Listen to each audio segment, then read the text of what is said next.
Mesdames, Messieurs, chers parents, chers jeunes, chers adolescents surtout, bonjour et soyez les bienvenus dans ce nouveau numéro de votre émission Les Jeunes en parlent. Aujourd'hui, bien évidemment que nous allons discuter d'un sujet qui nous tient particulièrement à cœur et qui tient particulièrement à cœur également à vos parents. Parce que même si cela peut sembler inaperçu, ils ressentent nos douleurs, ils ressentent nos peines et des fois ils peinent même à savoir comment nous accompagner. Ces silences, ces murs invisibles font que nous, en tant qu'enfants, nous, en tant que jeunes et adolescents, sombrons de plus en plus. Les grilles qui remplissent nos idées jusqu'à les idées les plus sombres, pouvant même aller jusqu'au suicide, face donc au silence de nos parents.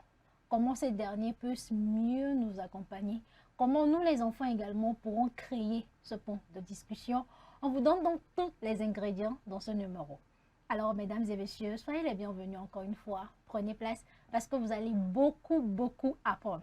Et je ne suis pas seule, je suis également avec mes pères jeunes pour discuter. Bonjour Pierrot, bonjour Victoire. Bonjour Dorcas. Comment ça va? On va bien et Ça toi? va super bien. Oui, ça va. Alors, Pierrot, il est donc psychologue, Oui. clinicien de la santé. Oui. Et il est également rédacteur web. Ouais, je suis partie en anglais. Rédacteur web au niveau donc de Sycomba. Comment ça va? Ça va super bien. Ouais, ça va, je pète la forme, comme on dirait quelqu'un. Ça, c'est mensonge. Tout ça, on sait que lorsqu'on va rentrer maintenant dans ta vie, on va vouloir comprendre si tu vas réellement bien. On va se dire que ça va pas forcément. Non, ça va. Ça va. Mm. Tu pètes la forme. Ouais. C'est quoi Sycomag? Alors, d'abord, c'est mon psychomag, Ah, ok. déjà. Donc, c'est un blog qui a pour mission de sensibiliser sur les questions de santé mentale en général et sur les questions de psychologie un peu plus en particulier et d'apporter des solutions ou des astuces pour aider les gens à mieux gérer leur santé mentale. Super. Globalement, c'est ça. Donc, c'est en ligne. Accessible Oui. à tout le monde. Oui. Gratuit aussi. Oui. En tout cas, c'est très intéressant et je pense que ça fait du bien de savoir qu'il y a des ressources disponibles et que je puisse y aller sans que personne ne me demande « Ah, tu vas voir ici, tu es malade, tu es fou, tu es folle !» Alors, tout se fait donc en intimité. Toi, avec ton téléphone, mais tu as beaucoup de ressources. Merci beaucoup pour ce que vous faites, c'est très intéressant. Et on est donc avec Victoire Ivy. Elle est entrepreneur volontaire, engagée, jusqu'à même Woman Impact, bien écrit là-bas. On a compris. D'accord. Comment ça va, Victoire? Ça va bien. Ça va super bien. Oui, ça va. Stop Ça aux va. violences, on a compris. Oui. Maintenant, on a écrit violence pour elle. Ça veut dire qu'on ne fait pas violence sur les autres. Pour elle, une personne. Ah, pour une Oui, personne. toute personne. Pourquoi on a mis ça à la fin? Ah. Parce qu'il y a plein de personnes. Oui. En tout cas, on a compris. On a compris D'accord. ça comme ça. Alors, on va donc revenir donc sur la thématique d'aujourd'hui. C'est beaucoup plus la santé mentale des jeunes dans l'ombre du silence familial. Qu'est-ce que cette thématique t'évoque pour toi, personnellement? Bah, je pense que c'est une thématique qui est assez importante déjà, puisque dans nos contrées, ici au Togo, généralement on a tendance à mettre au second plan, même au dernier, j'ai envie de dire, tout ce qui concerne la santé mentale. On se dit, ah, toi, ne viens pas nous déranger avec tes chichis, tout ça. Donc je pense qu'il est important d'en parler et l'occasion-ci, elle est assez bienvenue et je pense que nous allons clarifier certaines choses, sinon éclairer les lanternes de beaucoup. Alors, Victoire, lorsque tu discutes avec tes pères jeunes, est-ce que tu as l'impression que nos parents, au même degré où ils s'intéressent à notre éducation, à notre station professionnelle également, ils s'intéressent également à voir si nous allons réellement bien? Pour moi, non. Parce que pour les parents, nous les enfants, on n'a pas grand-chose à vivre. Alors que pour moi, franchement, quand je discute avec mes pères jeunes, oui, on traverse beaucoup d'épreuves et nous jeunes, on n'ose pas en parler aux parents sous peur d'être jugés. Et là, je me pose la question, est-ce que nos parents ont eu aussi à vivre cette adolescence qui est vraiment tourmentée? Parce que des fois, on a l'impression qu'on va te dire que toi, tu vis quoi? Tu as quel problème? Et c'est un discours qui est assez commun. Donc, on se demande, est-ce que c'est notre génération qui est remplie de difficultés? Mais c'est nous, les jeunes, même, on fait de trop. Je ne pourrais pas dire que c'est nous les jeunes au fait de trop, mais je peux juste dire que chaque époque avec ses réalités. L'époque de nos parents n'est pas forcément la nôtre. Donc nos difficultés peuvent parfois sembler utopiques parce qu'eux, ils n'ont pas vécu les mêmes choses avec la même intensité, par exemple. Donc on peut les comprendre à bien des égards. Mais toujours est-il que chaque souffrance est importante et se vaut. Et qu'il faut respecter la douleur des gens, et c'est très important. Voilà. Et pourquoi nos parents n'arrivent pas à respecter nos douleurs? J'ai un peu l'impression que pour eux, on n'a pas le droit de souffrir. On va même remarquer même ça, que lorsqu'on te frappe, ils vont même te dire de ne pas pleurer. Pourquoi nos parents ne respectent pas nos douleurs? On va le dire ici comme ça. Je respecte leur époque parce que c'est une époque traumatisante aussi pour eux. Il y a certains parents qui ont tendance à dire que ce que j'ai vécu, c'est à cause de ça que j'éduque mes enfants très dur. Alors que non, chaque génération avec sa réalité, avec ses réalités. Et pour les parents, oui, c'est vraiment difficile d'accepter nos douleurs parce qu'ils se disent, tu manques de quoi? Je fais tout pour toi, qu'est-ce que tu manques? Alors que la santé mentale pour nous jeunes est très important. Les biens matériels, oui. L'argent, oui. Tu me donnes de l'argent pour aller à l'école, tu paies mes scolarités, oui. Mais maintenant, dans mon fond intérieur, qu'est-ce que je ressens? Surtout nous jeunes, quand on voit nos alentours évoluer et tout, et on voit que nous sommes toujours en arrière, ça a un impact très négatif sur nous. Et donc, ça pèse sur la santé mentale. Les parents ne voient pas du tout ça. Et je respecte ça parce que c'est par rapport aussi à leur vécu. Et là, la question que je me pose, pourquoi aujourd'hui on a l'impression que la jeunesse, nos jeunes adolescents traversent des situations très compliquées? Des fois, lorsqu'on discute avec même nos petits soeurs, on se rend compte qu'elles traversent des situations. Plutôt, mais tu es là, tu dis que, ah bon, et tu ne dis rien. Qu'est-ce qui explique le fait qu'on peut dire que chaque jeune a sa phase de déprime, sa phase de dépression? Pour moi, personnellement, par rapport à ce que j'ai vécu, avoir l'attention de la famille peut tout changer. Quand tu ne l'as pas et que tu te confies dehors, franchement, ça pèse aussi. Déjà, moi, quand je me confie à mes parents et je vois que mes parents me comprennent, je ne vois pas le pourquoi je vais encore aller dehors me confier à quelqu'un d'autre. Mais quand tu as juste les idées d'autres personnes, alors qu'à la maison, il n'y a personne qui ne te comprend, ça a vraiment de l'impact négatif. Je ne sais pas comment te l'expliquer, hein. Mais je dis toujours que chaque époque a ses réalités. Et notre époque actuellement est très dure. Je ne sais pas comment ça se passe, mais c'est vraiment très dur. Les parents ne comprennent pas que quand nous aussi, on se met sous notre oreiller là, on réfléchit, on pleure. Ils ne comprennent pas ça. Mais oui, on traverse beaucoup de choses. Hein. Soyons réalistes. On traverse beaucoup de... Oui. C'est très dur. C'est ce qu'on vit aujourd'hui est carrément différent de ce que vous avez vécu. Oui. C'est pas vrai, c'est le coup, il va te dire que tu as vécu à notre époque. Alors, Pierre, comment toi tu décris notre époque? Est-ce que tu penses que c'est aussi très dur comme Victoire le dit? Oui, bien évidemment, c'est dur. C'est très dur. C'est très dur. C'est très dur. C'est très dur, puisque les problématiques actuelles, j'ai l'impression que les choses vont en s'aggravant. Ouais. Parce qu'il y a des choses qu'on ne connaissait pas ou à l'époque de nos parents qui sont là maintenant. Prenons simplement les réseaux sociaux. Les réseaux sociaux, tout ce que ça apporte comme risque pour la santé mentale, c'est énorme. Ouais. Quand tu vas sur Instagram, tu vois des choses, inévitablement, tu vas te comparer. Oui. Et quand tu te compares, tu creuses en fait des petits trous dans ta santé mentale. Ce qui fait que nous, on va ressentir beaucoup plus des choses que les parents ne peuvent pas forcément comprendre, puisqu'ils n'ont pas connu les choses que nous connaissons aujourd'hui. Ils n'ont pas connu, par exemple, Instagram. Ils n'ont pas connu ça. Donc, quand tu en parles, voilà, c'est difficile pour eux d'imaginer ce que tu peux ressentir comme souffrance. Donc, voilà, chaque époque avec ses difficultés, ses problématiques. Mais la nôtre, quand même, elle est un peu particulière. Et juste à cause des réseaux sociaux, ça veut dire que des personnes, peut-être qui sont dans des villages, qui n'ont pas droit au téléphone portable, qui n'ont pas droit à l'Internet, ne souffrent pas. Non, je ne dirais pas ça comme ça. Ce n'est pas juste à cause des réseaux sociaux. C'est pour donner peut-être un exemple. Quelles sont les autres raisons, par exemple? Quand je prends, par exemple, l'université. L'université. Ouais. J'ai commencé ma première année. Avec Sotral. J'ai commencé ma première année, j'ai commencé par évoluer petit à petit et que voilà, finalement arrivé en troisième année, pour ceux qui font peut-être médecine, ils se heurtent à un échec et ils voient, celui qui se heurte à un échec voit ses amis progresser. Ils pensaient que voilà, est-ce que ça va être anodin pour lui? Non. Forcément, ça aura un impact sur lui. Et il y a d'autres choses, hein, il y a d'autres situations qui peuvent la mettre en mal. mettre à mal, autant pour moi, la santé mentale des jeunes. Alors, Victoire, qu'est-ce que Oui. toi tu penses? Pourquoi aujourd'hui c'est très dur? Quelles sont les raisons? Moi, je vais prendre le cas particulier de la jeune fille. Si nous considérons les zones lointaines aujourd'hui, il y a de ces filles qui se livrent aux hommes juste parce que le parent n'a rien. Oui. Et donc, le parent te dit, toi, tu vaux quoi? Toi aussi, va chercher de l'argent. Et puis, les parents eux-mêmes livrent leur fille à des gens pour aller chercher de l'argent, revenir. Et donc, cette fille-là, peut-être, elle ne veut pas, elle veut étudier, elle veut devenir une grande personne. Mais quand le parent l'exige de faire ci, de faire ça, le parent ignore ce que ça a de l'impact sur la jeune fille. La jeune fille, elle aussi, comme elle n'a pas le choix, elle y va, elle le fait contre sa volonté. Et ça vraiment, ça dégrade la santé mentale. Maintenant, si nous venons maintenant chez nous jeunes ici en ville, la santé mentale du jeune, c'est ailleurs est mieux que son pays. Ah oui. Ailleurs est mieux que son pays.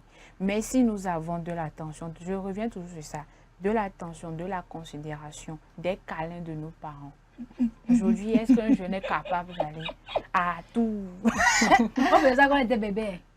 Papa, go. Aujourd'hui, tu peux, Hein? quand on sonne en même temps, tu cours te coucher forcément si tu n'as pas sommeil. Tu ne peux même pas sonner, tu as peur. Déjà, quand tu approches même le portable, tu trembles. Alors que ce n'est pas bon.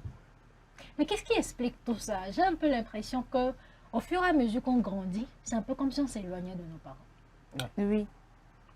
Oui. Je considère ça parce que, je dis ça parce que il y a des sujets tabous qu'on n'en parle pas avec nos parents. Par exemple, un mec me drague. Est-ce que je peux aller dire ça à mes parents? Je ne peux pas. Et pourquoi? L'adrénaline monte déjà à 14 ans. Est-ce que je peux dire à mes parents, c'est comme ça, un mec m'a dragué aujourd'hui, il m'a dit qu'il m'aimait. Et puis moi aussi, je ressens de la même chose pour lui. Ok. Déjà, à ce moment, quand tu ne peux pas discuter avec tes parents, c'est que quand tu sors, tu écoutes les ondes là, tu vas sûrement commettre des erreurs. Mais quand le parent est conscient de ce que tu vis, le parent sait que, ah, ma fille a tel, mon garçon a telle envie, et puis tu l'accompagnes, ce serait très, très, très difficile pour nous jeunes de commettre des erreurs. Et donc, déjà, l'absence des parents comme ça, c'est ce qui cause ce genre de santé mentale très négative. Ça, c'est vrai aussi. Hein. Et là, je reviens également sur ma question, Pierrot. Qu'est-ce qui explique le fait que plus on grandit, on a l'impression qu'on s'éloigne des parents? En fait, Est-ce que c'est nous qui éloignons, mais c'est eux qui s'éloignent de nous? bon, ça peut aller dans les deux sens. Hein. En fait, il y a plusieurs paramètres qui entrent en jeu. Déjà, il y a le besoin d'autonomie que nous avons. Au fur et à mesure que nous prenons de l'âge, on a besoin, enfin, on se dit, il faut que je quitte peut-être la maison, que j'aille louer quelque part, que je fasse ma vie sans que les parents me disent, ah, il y a ça. L'autre aspect, c'est la qualité de la relation que nous avons avec nos parents. Si la relation que nous entretenons avec nos parents n'a jamais été chaleureuse, c'est toujours des insultes, c'est toujours des humiliations, c'est toujours les erreurs qu'on remarque, bah, c'est naturel que, voilà, au fur et à mesure qu'on grandit, et qu'on a la possibilité de se détacher, bah, on va saisir l'occasion. D'accord? Maintenant, l'autre aspect, l'autre paramètre aussi qui peut rentrer en jeu, c'est la communication. Le fait que ça existe ou que ça n'existe pas. Il y a des familles où, voilà, la communication, c'est juste fais ceci, fais ceci, fais ceci, fais ceci. Je te dis de faire ceci, je te dis de faire ceci, je te dis il ne faut pas faire ceci, etc. etc. Bah, s'il n'y a que ça, bah, vous comprenez aisément que voilà, si on a le moyen de prendre notre envol, on va le saisir. Quoi. Ce qui fait que quand on va grandir, on va préférer, voilà, ils n'ont qu'à rester là où ils sont. Je vais aller faire ma vie ailleurs. Est-ce que vous pensez qu'il y a des facteurs qui peuvent influencer la relation que nous avons avec nos parents? Parce que je ne sais pas, hein, c'est dans les films, on voit ça, que bah, chez les personnes en Occident, il y a cette relation. On demande comment ça a été à l'école aujourd'hui. Que non, quand on te voit peut-être à la fin des cours discuter avec tel garçon, on te demande c'est qui le petit garçon là. On te demande la question est-ce qu'il te plaît, etc. Et puis tu vois dans le film, la maman qui sourit, etc.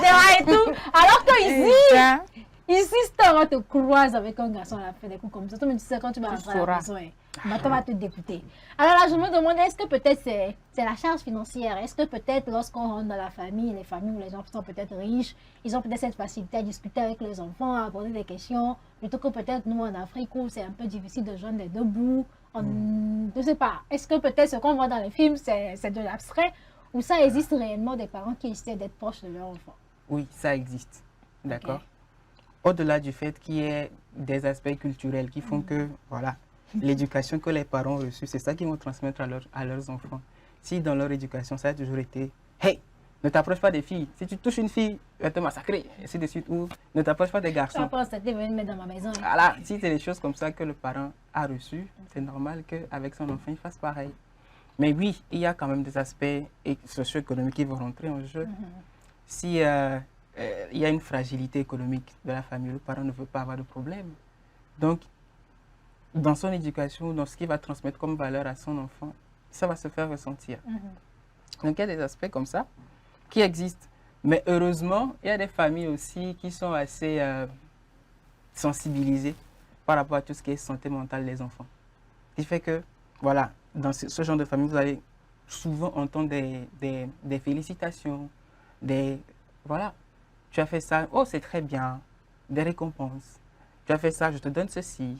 Ce qui fait que ça va entretenir la relation qu'il y a entre l'enfant et ses parents. Vous voyez? Donc voilà, forcément il y a des facteurs qui vont jouer contre le fait que les parents soient proches de leurs enfants, mais il y a aussi des facteurs qui favorisent ça. D'accord. Et lorsqu'on ne va pas bien, Victor, je parle vraiment de ces situations, je ne sais pas, il y a beaucoup de choses dans la vie courante qui nous traumatisent. Qu'est-ce qui nous empêche à cet instant T de ne peut-être pas aller exprimer aux parents que je ne vais pas bien? C'est le jugement. Que nos amis ne nous jugent pas dehors. Oui. Nos amis aussi nous jugent dehors des fois, mais on a le courage d'aller leur dire. Oui, il faut... Bon, déjà, je crois que quand tu as un problème, tu sais avec qui en parler. Tu sais? Oui, oui, oui. En passant dans la tête, tu sais que ça là. Oui. Je peux pas aller chez tant, je peux pas aller chez tant, mais je peux aller chez tant pour lui en parler. Et puis, cette personne ne va pas te juger. Mais cette peur-là, je crois que c'est le jugement. Et puis, cette peur d'être négligé, de ne pas être considéré, de ne pas être écouté, de ne pas être compris. Pour moi, c'est ça. Tiens, qu'est-ce que tu en penses? Bah, j'ai envie d'incriminer certains aspects liés à la personnalité même des parents. Quand tu as un parent qui est impulsif, qui a des réactions excessives, ou encore qui est rigide sur certaines choses, forcément, quand tu vas avoir certains problèmes, tu n'auras pas envie d'aller en parler. Mais quand, à contrario, tu as un parent qui est flexible, qui est ouvert, qui sait t'accueillir comme un enfant qui est en développement ou qui peut rencontrer des problèmes, forcément, quand tu as un problème, même s'il est minime, tu vas courir vers ton parent ou vers tes parents. C'est ça, donc. Ces facteurs-là, en plus de ce qu'elle a dit, vont entrer en jeu dans le fait qu'on aille vers nos parents pour parler d'un problème ou qu'on n'y aille pas du tout. Et est-ce que nos parents, ça ne leur arrive pas peut-être de se dire que est-ce que mon enfant va réellement bien? Est-ce qu'ils se posent ce genre de questions? Je ne suis pas parent. Bon, il y en a. Ils se posent ce genre de questions. Il y en a. Comme il l'avait dit, il y a des parents qui sont éduqués sur ça, qui vont à des événements, à des rencontres où on en parle sur la santé mentale des jeunes. Et donc, le parent se dit, ok, à partir de ce moment, je vais faire plus attention à mes enfants. Et là, le parent sait quand son enfant va mal. Mais il y a de ces parents qui disent, ce qu'on m'avait inculqué là, c'est ce que je vais donner à mes enfants. Et donc, le parent dit, ce qu'on m'a donné, c'est ce que je donne. Et donc, le parent donne ce qu'il a reçu. Je veux ajouter aussi l'aspect biblique. Quand tu vas chez tes parents pour lui expliquer un problème, feu, au nom de Jésus, sois délivré. C'était la Bible. Comme si tu es possédé. Et même, il y a certains parents qui vont jusqu'à t'amener auprès des prophètes, des pasteurs pour qu'on te délivre. On te met à genoux, on crie dans tes oreilles jusqu'à sois délivré, sois délivré. Et parfois, tu es obligé de faire semblant comme si tu veux tomber pour faire plaisir à ton parent. Vraiment, c'est triste. Hein? C'est triste. Oui, tu es obligé parfois quand on te demande pourquoi tu as ça, avec vraiment des cris. Et puis tu te dis, ok maman, j'ai fait tant, tu es obligé de créer même des histoires pour faire plaisir, pour qu'on te laisse tranquille. Tu incrimines un démon comme ça? Oui. Un pauvre démon qui n'a rien fait dans l'histoire. En tout cas. Il y a combien. Mais en tout cas, des fois quand j'analyse, je me dis, Mais ça fait bizarre, hein, parce qu'entre amis, même, on le fait.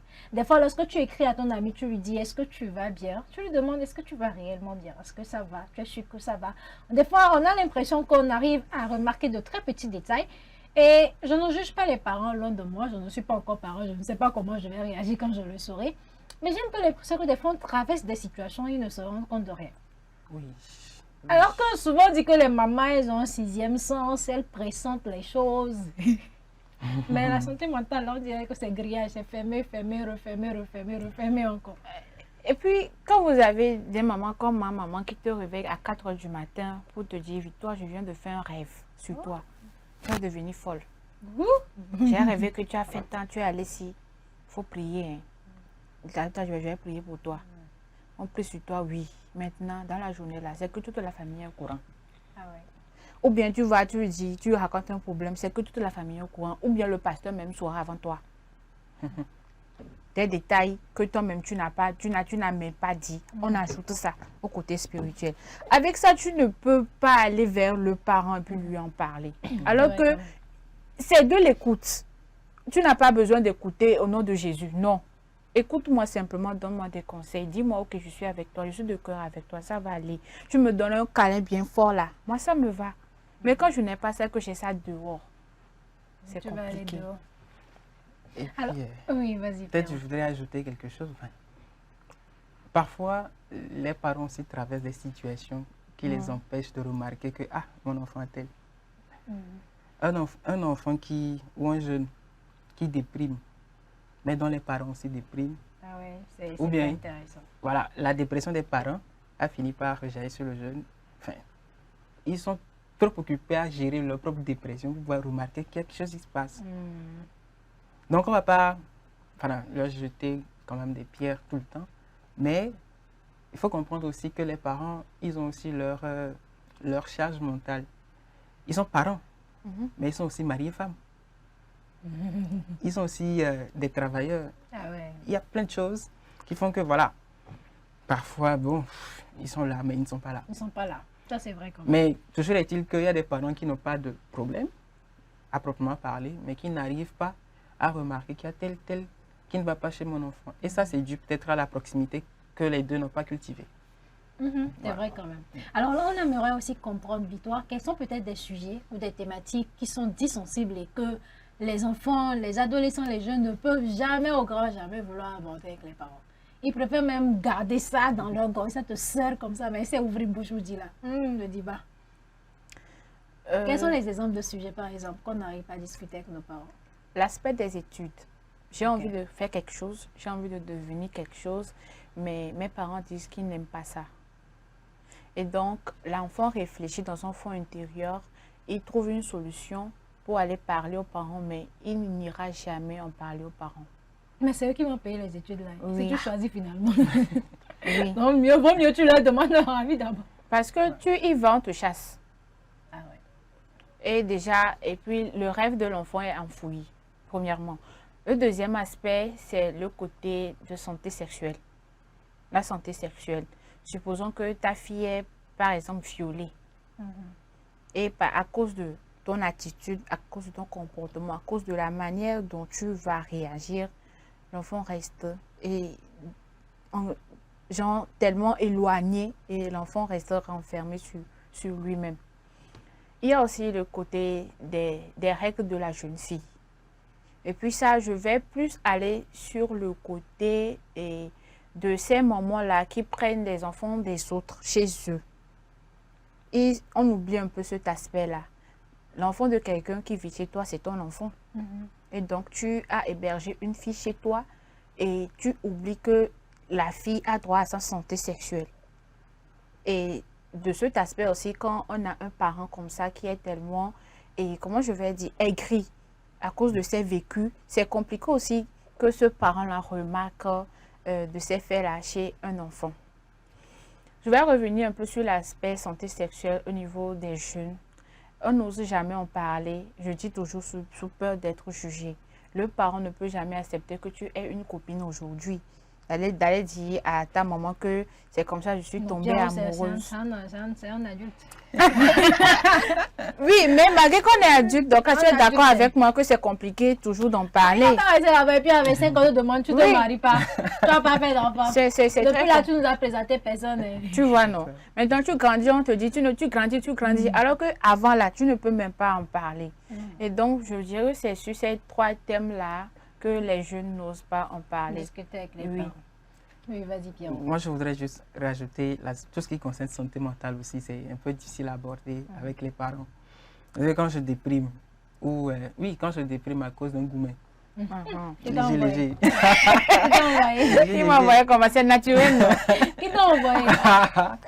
Donc, déjà, quand je rencontre ce genre de difficultés liées à ma santé mentale, c'est difficile pour les jeunes, enfin pour moi, d'aller voir ma mère ou mon père me dire qu'en fait, si je n'arrive pas à manger, c'est parce que la fille m'a brisé le cœur.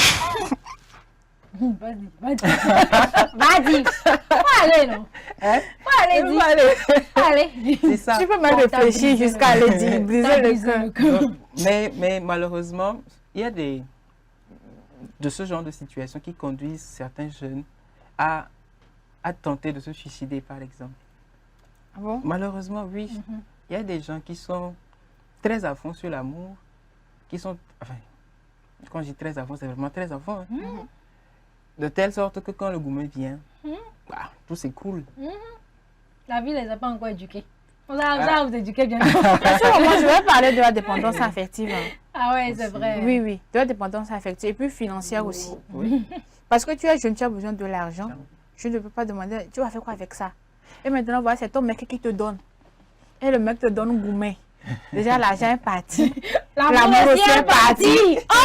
L'amour aussi affectif de tes parents, tu déprimes. Toi seul.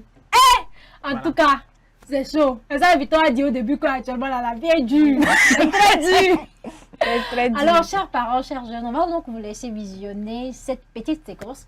Elle est très très longue, mais en même temps, elle est intéressante, qui nous décrit en même temps à quel point on peut passer, lorsque nous sommes parents, lorsque nous sommes tuteurs, on peut passer même sous silence les douleurs de nos enfants. Alors, on vous laisse donc visionner, on revient tout de suite, on débattra tout à l'heure.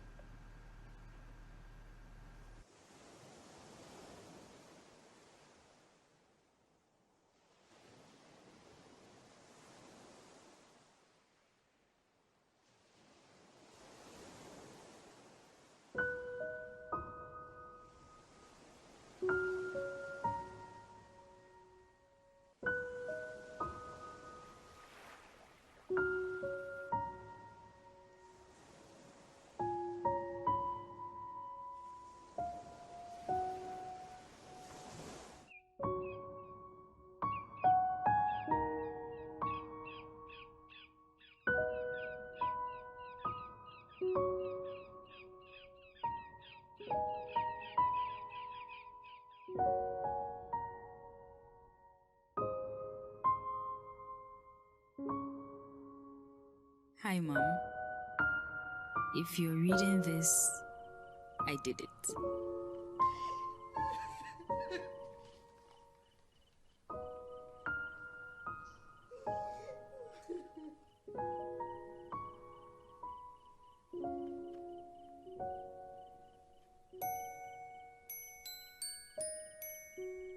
I don't know what happens now or if I'll regret it.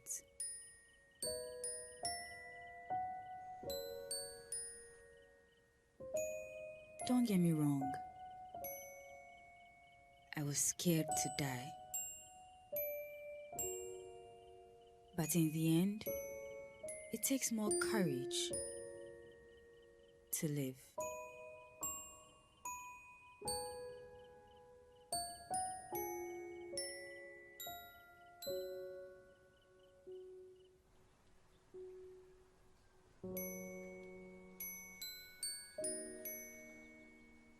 I couldn't pen a traditional farewell. But this is what I believe should have been different. What we should have done differently.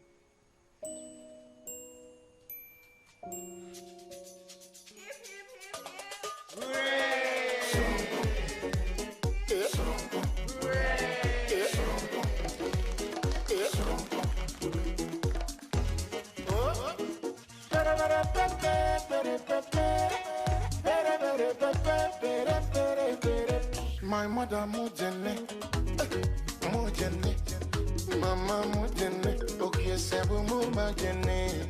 My mother mujene, mujene, mama mujene, okay sebu mujene. Ano ye di bobi siani, na ano ye di betuasu. Afidi achire abuani sun, ese gani suani sun. My mother mujene, mujene. Mama mujene, okay sebu mujene. My mother mujene, mama mujene, okay sebu mujene.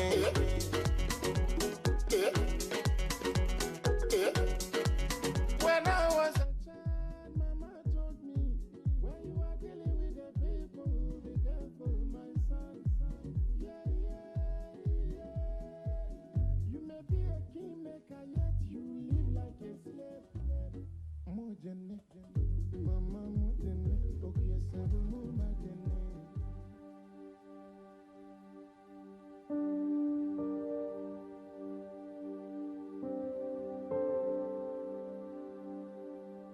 I think every one of us has a battle, Mom. Some emerge victorious, while others are left defeated.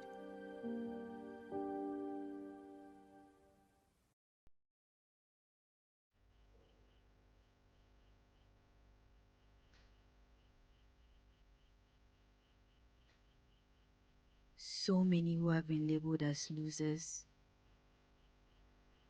could have been winners.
Fine.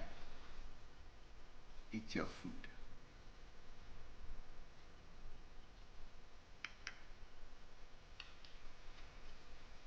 Maya, take it. Put it in your mouth. Put it in your mouth, Maya. Like falling into a deep ditch. You need someone or two to notice your faint screams.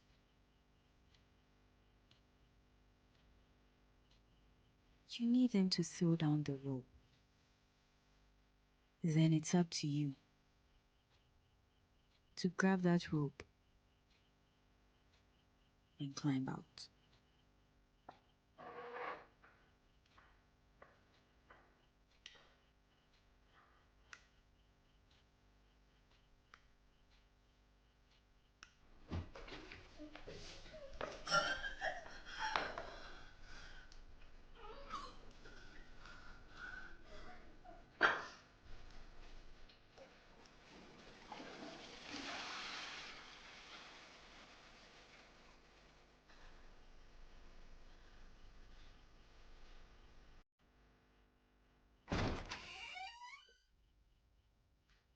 Maya. This. You break my heart, Maya. I give you everything you need, and this is your results.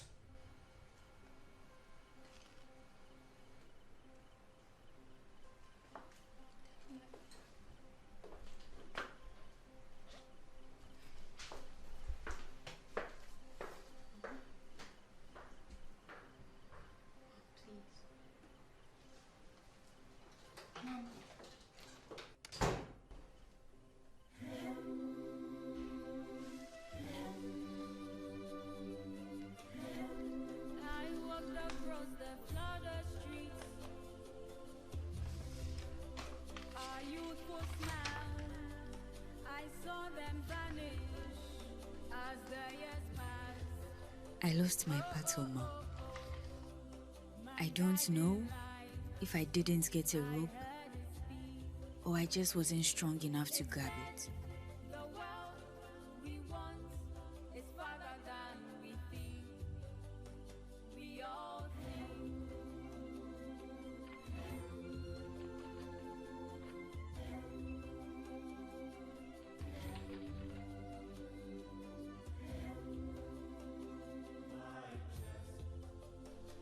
Yes. No, you can bring the work. We'll take a look at it.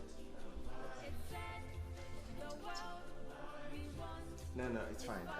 Please hold on for a minute. I've told you when I'm on the phone, you do not interrupt. Maya! No, please, let's keep talking. I'm here.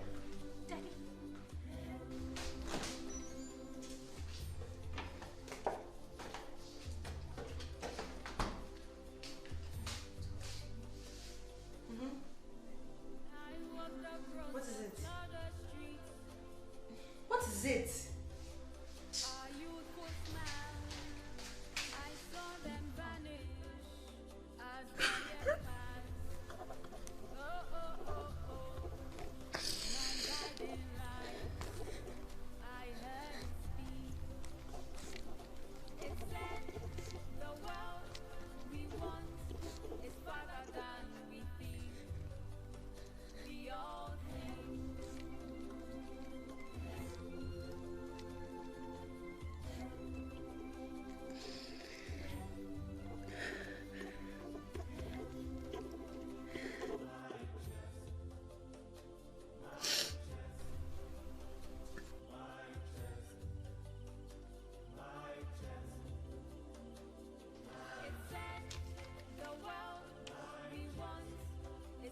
I think I should have fought and tried harder to reach out before it was too late.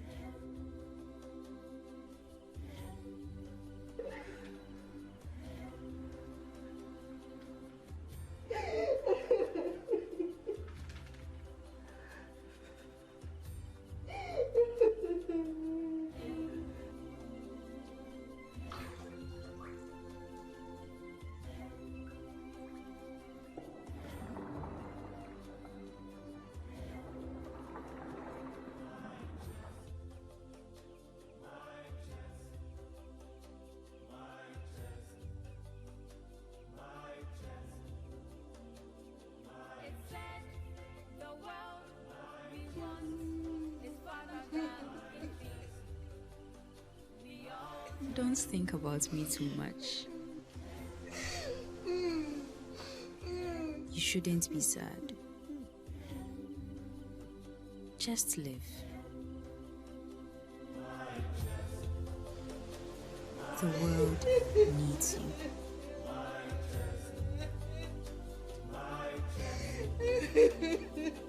It's said the world we want is farther than we think. We all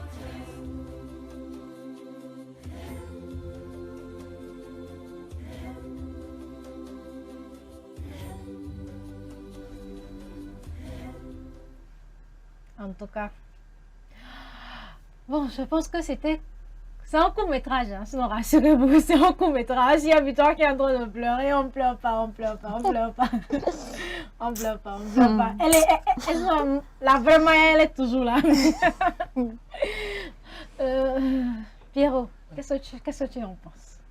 Est-ce que tu penses que c'est quelque chose de fictif ou on vit vraiment ces situations dans la vie réelle? Malheureusement, ce sont des choses qui arrivent, qui ne sont pas si loin de nous. Là, c'est un court-métrage, mais ça reflète ce qui se passe même dans la vraie vie. Bon, souvent, on a l'impression que voilà, ça n'arrive qu'aux autres. Mais dans notre contexte togolais, il y a eu ce genre de situations qui sont déjà produites plusieurs fois. Donc, voilà, c'est une réalité. Et il faudrait que les parents en prennent conscience ou les gens en prennent conscience pour que cela ne se reproduise plus autant. Normalement. Ouais. Dis-toi, après aller. Qu'est-ce que cela t'évoque? triste réalité. Ça me rappelle quand je suis tombée enceinte. J'avais tellement peur d'en parler. Je me suis confiée à une grande sœur. Et donc, c'est elle qui est allée dire à maman que c'est comme ça, j'ai peur de lui dire que je suis enceinte. Et franchement, oui, j'avais malheureusement pensé à la mort, hein, parce que maman m'a vraiment dit, si tu oses tomber enceinte, je pleurais, je pleurais. Et c'est normal, hein, c'est normal. Quand on a nos parents comme ça qui n'arrivent pas à nous comprendre, tu ne sais pas qu'est-ce qui a conduit la fille à tomber enceinte. Au lieu de passer par la discussion, on passe par des bastonnades, des coups. On raconte à tout le monde dans le quartier, à l'église, à la famille. Et puis, parfois, même, on fait une petite réunion en ton nom. Donc, quand tu penses à... du jour. Quand tu visualises ça de loin, et c'est ce qui va arriver, t'en vas savoir, tu as peur d'en parler. Et ça pousse certains jeunes à l'avortement, à la mort, au suicide. C'est une réalité. Oui. Est-ce que vous pensez que les parents auraient pu réagir différemment? Oui, naturellement. Déjà, il faut remarquer que l'anniversaire qu'on lui a organisé, elle n'était pas dedans. Et sa mère est partie la chercher pour qu'elle c'est tout. Mais je pense que la maman, déjà à cette étape, aurait pu chercher à comprendre pourquoi tu n'es pas dans le mood. Pourquoi c'est pour toi qu'on a organisé la chose. Pourquoi tu ne participes pas effectivement? Qu'est-ce qui se passe? Mais ça, elle n'a pas fait. Après, il y a eu la séquence sur les résultats. La réaction du papa. On a mis tout à ta disposition, c'est ce que tu nous ramènes comme résultat et tout.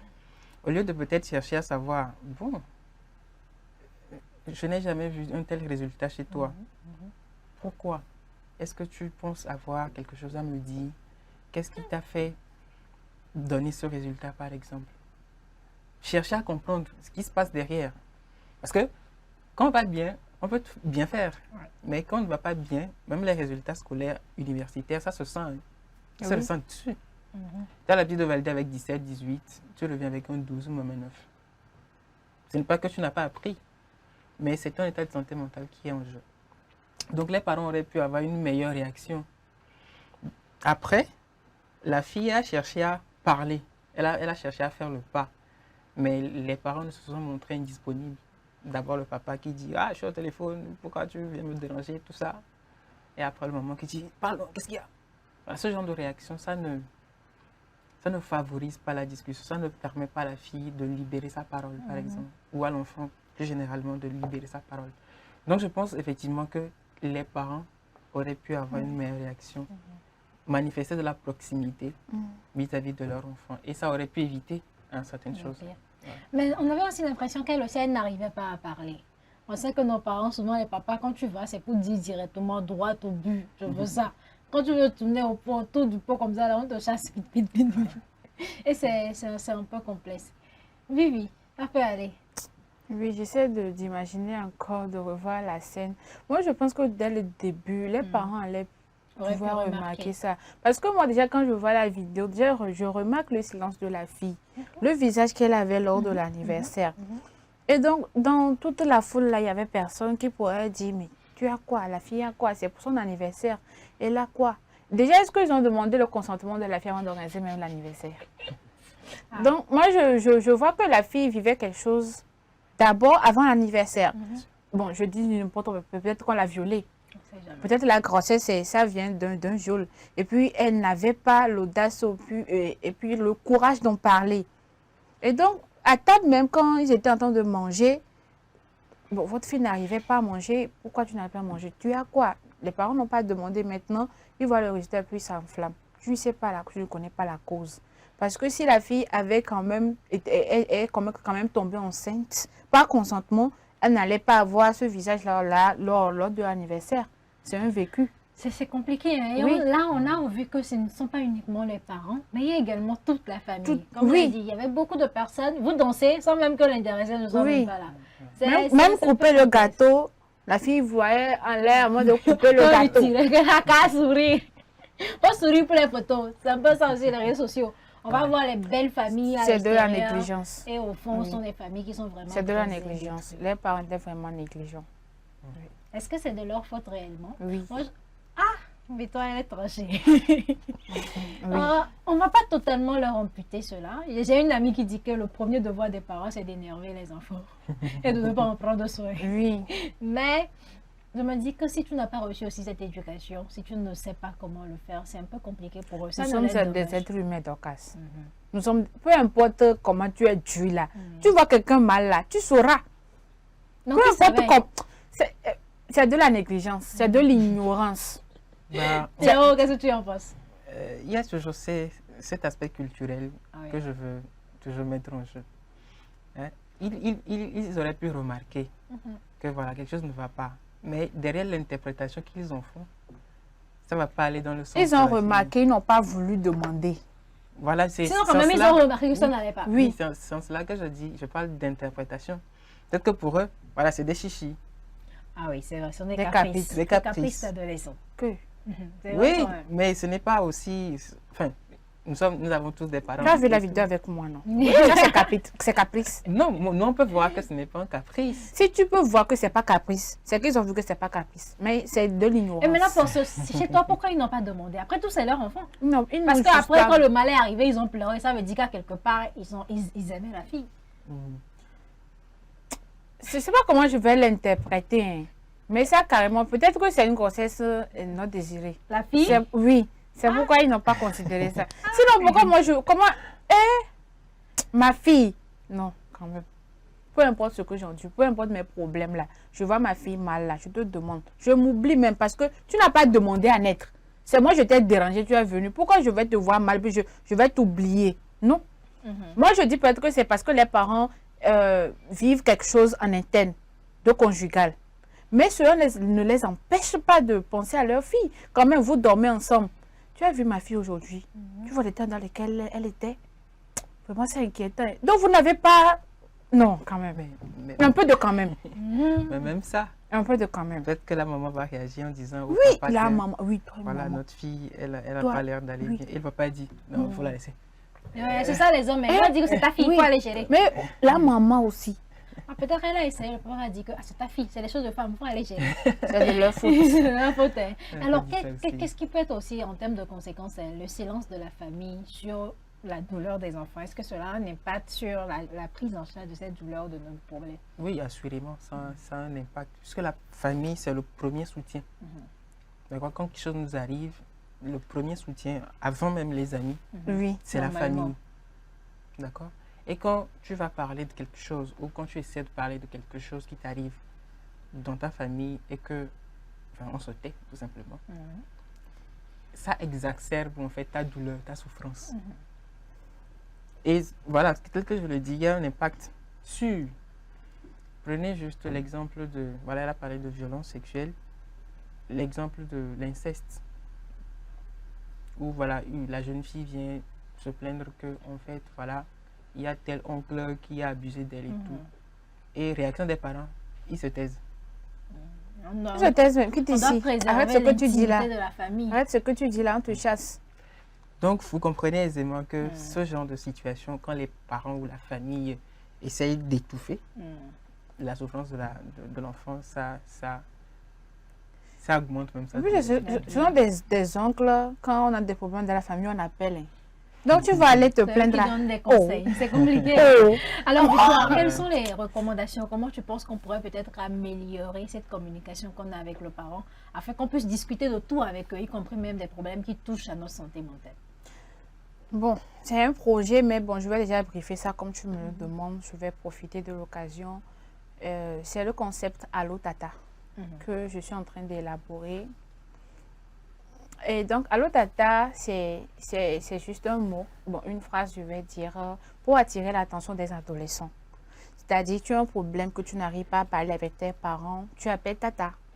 Donc, nous sommes trois jeunes filles. Et on peut organiser des échanges avec ces jeunes filles-là. Bon, c'est mon idée quand même. Hein. Et donc, essayer de mettre ces jeunes-là en confiance. Parce que nous sommes aussi des jeunes. Organiser des ateliers avec elles. et essayer de discuter avec elles, qu'est-ce que vous endurez, quelles sont les situations par lesquelles vous traversez, qu'est-ce que vous n'arrivez pas à discuter avec vos parents. J'ai déjà fait quelques études quand même sur le terrain et il y a pas mal de jeunes qui se sont confiés. Et donc, j'ai sauvé quand même 3 à 4 familles grâce à ça. Donc, je pense que c'est l'essentiel à faire, surtout dans notre communauté, dans notre entourage. Essayer de rassembler ces jeunes filles-là qui n'arrivent pas à se confier à leurs parents. Mais avant, il faut savoir aussi se positionner. Comment tu es considéré dans le quartier? Comment on t'appelle? Comment on te respecte? Comment toi-même tu es? Comment toi-même tu te vends? Avant d'essayer de mettre les autres en confiance pour que les autres essaient de se confier à nous. Donc, je pense que c'est le travail qui est à faire. C'est une très belle initiative également. Je pense que ça peut aider les familles qui n'arrivent pas, hein, parce qu'on peut tout dire. Oui. Il y a des personnes qui sont trop de la vieille époque et qui pensent que ce sont des situations qu'ils ne peuvent pas aborder. Alors, Pierrot, quelles sont peut-être d'autres initiatives ou d'autres recommandations qu'on peut mettre en place pour soutenir les adolescentes et les jeunes? Bah, déjà, permets-moi de revenir un peu en Oui, il n'y a arrière pas de pour souci. l'aspect concernant l'amélioration de la relation Oui, qui lie parents et enfants, pour que les langues puissent facilement se délier. ah oui. Et les suggestions que j'ai envie de faire, c'est surtout à l'endroit des parents. Mhm. Il y a des parents qui ont une relation assez verticale vis-à-vis de leurs enfants. C'est-à-dire ils sont les donneurs d'ordre et les enfants sont les exécutants. Et ça s'arrête là. Je veux que tu fasses ceci, fais, point. La suggestion que j'ai envie de faire, c'est quand même d'instaurer des moments d'échange assez horizontal, où il n'y a pas quelqu'un qui est en haut, voilà.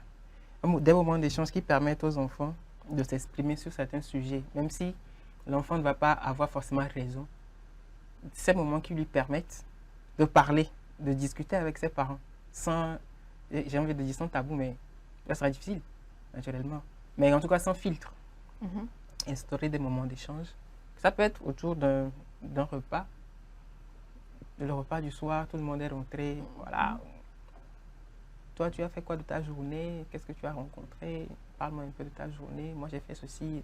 Petit frère a fait quoi? Petite sœur a fait quoi? Etc. etc. Qui permet de détendre déjà l'atmosphère. Qui fait que les enfants, ils vont voir que en fait, les parents ne sont pas des robots. Oui. Des robots. Ils peuvent comprendre. Ils vivent aussi des choses et tout ça. L'autre chose, c'est, on nous a donné les jeux de société. Les jeux de société, c'est fait pour améliorer la relation qui nous lie entre sociétés. Et la première société, c'est la famille. On peut rentrer le soir, on dit, ah, ok, ce soir, on va jouer à Uno. Vous connaissez Uno, non? Ah, on va jouer à un jeu de cartes. Ok. Ou ce soir, on va faire Adito. Il y a les filles, ça va faire filles contre garçons. Et il y a maman et sa fille, et il y a papa et son enfant, et son garçon. Ça va permettre quand même, autour du jeu, d'aborder des sujets peut-être difficiles, mais qui seront facilement abordés. Et l'autre chose aussi, c'est d'organiser des moments de détente. La vie, c'est pas que le boulot, la maison. On peut sortir de temps en temps, on peut aller à la plage en famille, on peut aller au cinéma en famille. Même si on a la télé à la maison, ça fait toujours une sortie. Et les sorties, ça plaît aux enfants. Ça plaît toujours aux enfants. Donc, s'il y a de ces choses qu'on met en place, ça va favoriser la communication. Et si la communication est favorisée, c'est que quand les enfants ils vont avoir des problèmes après, ils peuvent facilement aller vers le parent. Si c'est que papa n'est pas, ou maman n'est pas, voilà. J'aimerais ajouter aussi, rassembler également les parents, peut-être à des ateliers d'échange. Parce que je vois que la plupart des parents sont au marché, sont au boulot. Et donc, peut-être, pourquoi pas organiser une rencontre avec les parents. On ne peut vraiment pas toucher tous les parents, hein, mais le maximum de parents au boulot. J'ai assisté à telle chose hier, hein, on a parlé de ça, j'aimerais partager ça avec toi. Et comme ça, de bouche à oreille, ce parent se va, c'est quand la seconde séance, un peu, on va toucher parce que tous les parents, il faut aussi que les parents comprennent que vraiment, nous aussi, on vit des choses et il faut en parler. Je précise que ce n'est pas pour voler la vedette aux parents, mais c'est de travailler en collaboration avec les parents pour l'épanouissement des jeunes. D'accord, merci beaucoup Victoria. Maintenant, pour revenir peut-être à la deuxième question qui concerne les initiatives à mettre en place. Nous avons des centres des jeunes. on peut mettre en place une cellule d'écoute psychologique pour les jeunes, dans les centres des jeunes par exemple, qui permettrait à ces jeunes-là de demander de l'aide. Voilà, s'il y a un truc, s'il y a un problème à la maison par exemple, on peut facilement demander de l'aide. À l'université par exemple, on a des clubs. Il y a English Club, il y a Club allemand. On peut aussi créer par exemple un club pour la santé mentale, où les jeunes vont venir sous forme de groupe de parole, voilà, échanger par rapport à leurs difficultés. Et je pense que ça peut aider, ça peut les aider à avancer sur le plan de la santé mentale. Justement, je pense que ça va vraiment les aider si on arrive à mettre des initiatives qui touchent à la fois les parents, qui touchent à la fois les jeunes et les adolescents, afin donc de rétablir cette communication. Alors, chers parents, je pense que c'est à vous, en tant que parents, de faire le premier pas, d'essayer quand même de faciliter cette communication, de mettre vos enfants en confiance, qu'ils vous font confiance et qu'ils se sentent à l'aise à venir vous raconter leur situation. Parce qu'on l'a dit tout au long de l'émission, nous traversons des situations très difficiles. Vous ne savez pas combien de litres de larmes nous versons chaque jour sur nos couettes lorsque nous dormons. Et on a besoin des fois de vous en parler. On a juste besoin que vous ouvrez vos bras afin qu'on vienne y blottir. On sait que vous êtes capable de le faire et on passe donc par ces canaux pour vous transmettre nos messages. Et on sait que vous allez donc mettre cela en œuvre. On se retrouve la semaine prochaine pour un autre numéro. D'ici là, portez-vous bien, car votre santé et votre bien-être restent nos priorités.